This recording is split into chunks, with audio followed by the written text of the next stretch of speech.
Hi there. In my next video in Comi's Kitchen, I am going to show you how to make these puff puff, also known as beignet. These are the ingredients you need for homemade puff puff or beignet. All-purpose flour, in this case we need just 4 cups. Baking powder, you're going to need 1/8 of a teaspoon. Salt, 1 teaspoon. 2 cups of lukewarm water. Some sugar, a bowl and a spoon, and yeast. So here we go with the beignet or puff puff. In here we have 1 teaspoon of salt. I add in 3/4 cup of sugar, and then I add in 2 cups of lukewarm water, and then I add in 1/8 teaspoon of baking powder. I add in 1 packet of yeast, which is equivalent to 2 teaspoons of yeast.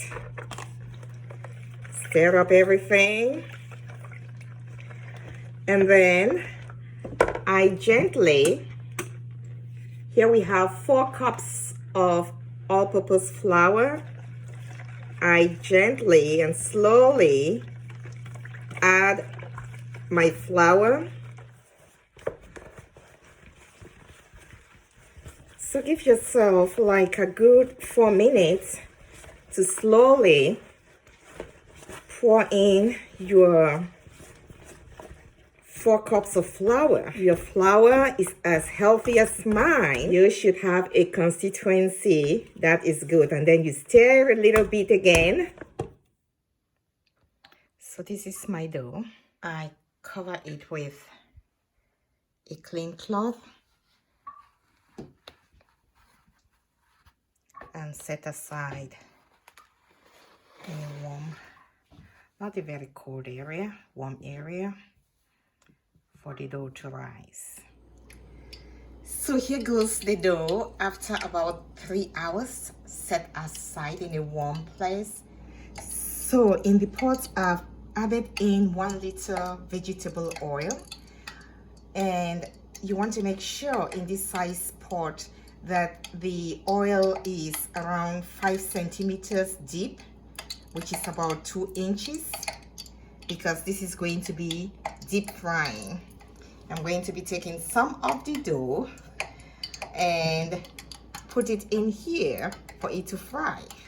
So after washing my hands very well, I have water standing aside here. I take a little scoop of my dough. You need some skills here, people. And then I cut it into my oil.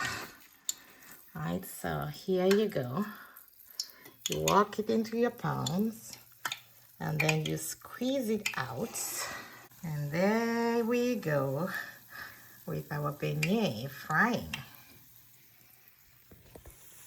You want to make sure that the oil is really hot, but not too hot, before you start putting in the dough. And you see how it goes inside the pot, goes under, and then comes back up. I know your challenge here, for those who don't know how to, would be to manipulate your palms to take the dough, but you'll get it. You see here, after everything levels up on top of the pot, I'll just wait for it to get cooked. So this is ready. I'm going to take it out now. Take it out and put in a strainer. So when it's cooked, when it's well cooked, you open it up. This is what it should look like. Yummy. And be the first one to use my recipe to make your own beignet. So this could also be a very good treat. And it could be in your refrigerator for up to 2 weeks.